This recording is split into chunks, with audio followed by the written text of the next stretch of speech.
after you install your arms, you need to orientate your running board brackets. You'll notice these two screws are on the outside.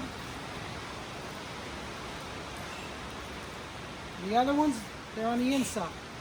It doesn't matter which ones they are, but you've got to match them up so that these brackets here that these boards go on are the same spot and they're leaning in.